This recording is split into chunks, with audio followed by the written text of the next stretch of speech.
Good evening. তোমরা সবাই কেমন আছো?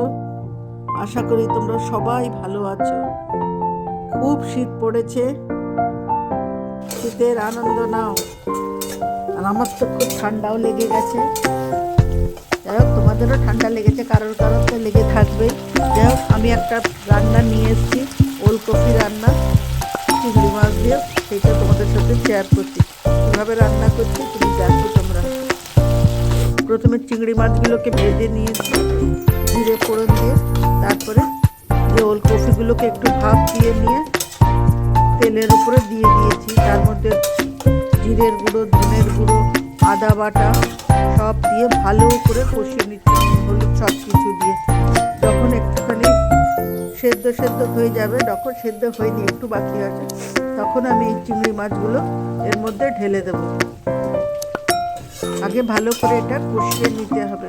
ভালো করে কষিয়ে মুজে যাবে, যখন একটু নরম হয়ে যাবে তখন আমি চিংড়ি মাছগুলো দেবো। আর এটা একটুখানি কিন্তু সিমে দিয়ে নিয়ে করতে হবে, কারণ আমি এটাতে সেরকম একটা জল দেবো না, হালকা জল দিয়ে এটা বানাবো। আর এমনিতেই তো চিংড়ি মাছ দিলে ভালোই লাগবে। তো দেখো, এর মধ্যে চিংড়ি মাছগুলোকে আমি ঢেলে দিলাম, একটুখানি নরম হয়ে গেছে তাই। তারপরে আমি চিংড়ি মাছগুলোকে দিয়ে দিলাম। আর ওই দেখো জল বেরোচ্ছে, টপ টপ টপ টপ আওয়াজও হচ্ছে, মানে বেরোচ্ছে জলগুলো দেখা যাচ্ছে। গরম পড়েছে তো, আনন্দে ওরা নাচছে। ঠান্ডার মধ্যে গরম পড়েছে, গরম গরম সব হচ্ছে, ওদের খুব আনন্দ হচ্ছে। যাই হোক, তোমরা দেখো এইভাবে রান্না করেছি। আর যদি কেউ মিষ্টি দাও, মিষ্টি দিয়ে নেবে। আমি হালকা একটুখানি মিষ্টি দিয়েছি, মিষ্টি আমি চিনি না, মধু দিয়ে নিয়েছি। তোমরাও যে যেটা খাও সেটা দিয়ে নেবে। আমি একটুখানি সিমে দিয়ে ঢেকে দিয়ে রাখলাম। 5 মিনিট পরে এটা উঠিয়ে দিলাম। দিয়ে মনে হলো একটু হলুদটা একটু কম আছে, তাই একটু হলুদটা দিয়ে আবার ঢেকে দিলাম। তারপরে 5 মিনিট পরে আবার আমি এখন এটাকে তুলে দিচ্ছি।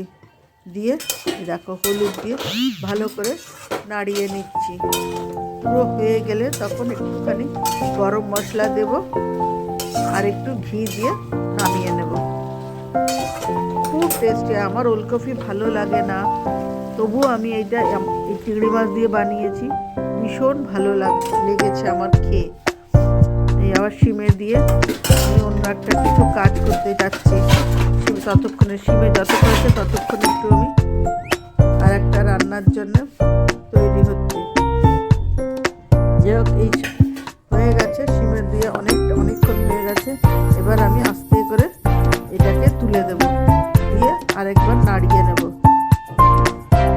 দেখো, নাড়িয়ে নিয়ে তারপরে বেশ একদম যখন কড়াই থেকে ছেড়ে আসবে, মাখা মাখা হয়ে যাবে, তখন আমি এটাকে অন্য বাটিতে শিফট করিয়ে দেব। ঠিক আছে, চলো। আমার এই রান্নাটা তোমাদেরকে আমি খুব সহজ উপায় বলে দিলাম। এইভাবে তোমরা একবার করে দেখো। আশা রাখছি ভালো লাগবে, কারণ চিংড়ি মাছ যখন আছে তো অবশ্যই ভালো লাগবে। যদি তোমাদের এটা ভালো লাগে তাহলে তোমরা প্লিজ এটা বন্ধু বান্ধব সবার মধ্যে একটুখানি শেয়ার করে দিও। নতুন বন্ধু, পুরনো বন্ধু, তোমাদের সবাইকে বলছি আমার পাশে থেকো। পুরনো বন্ধুরা তোমার পাশে থাকেই, নতুন বন্ধুরা তোমরাও এসো। আর ভালো লাগলে একটা লাইক করে দিও। আর তোমাদের নোটিফিকেশনের বেলটা অন করে রেখো, যখনই আমার কোনো নতুন ভিডিও যাবে তোমাদের কাছে আগে পৌঁছে যাবে। ঠিক আছে, চলো। আর বেশি কথা বাড়াচ্ছি না, আমি এখানেই রাখছি। ওইটা আমার হয়ে গেছে। এবার গরম মশলা দিয়ে এটা নামিয়ে দেবো। এই একটুখানি ভাতের উপরে দিয়ে দিলাম। হাজব্যান্ড অফিসে যাবে সকালবেলা, তাই জন্য একটুখানি ভাতের মধ্যে একটুখানি দিয়ে দিলাম।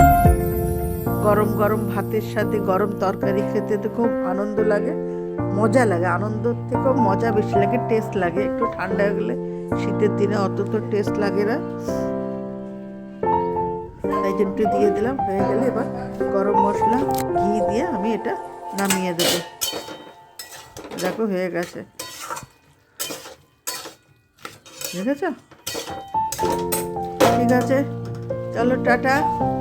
তোমরা সবাই ভালো থেকো, সুস্থ থেকো। আবার খুব তাড়াতাড়ি তোমাদের সাথে নতুন কোনো একটা ভিডিও নিয়ে তোমাদের কাছে আমি আসছি। আর আমার এটা কেমন লাগলো প্লিজ জানিও। আর পুরনো বন্ধুরা তো আমার পাশে আছো, নতুন বন্ধুরা প্লিজ আমার পাশে চলে এসো। যদি তোমরা কোনো নিত্য নতুন কোনো ভিডিও আমার কাছ থেকে দেখতে চাও তাহলে প্লিজ চলে এসো। আমি আরও অনেক অনেক রান্না তোমাদেরকে দেখাবো। আমি যেটুকু পারি সেইটুকুই তোমাদের সাথে আমি শেয়ার করব। দেখো কড়াই ছেড়ে এসছে, এবার আমি এটাকে গ্যাসটাকে অফ করে আমি অন্য বাটিতে নামিয়ে নেব। ঠিক আছে, কড়াইটা পুরো ছেড়ে এসছে। চলো টাটা, আবার দেখা হবে কোনো একটা নতুন ভিডিওতে তোমাদের সাথে। Bye, love you all.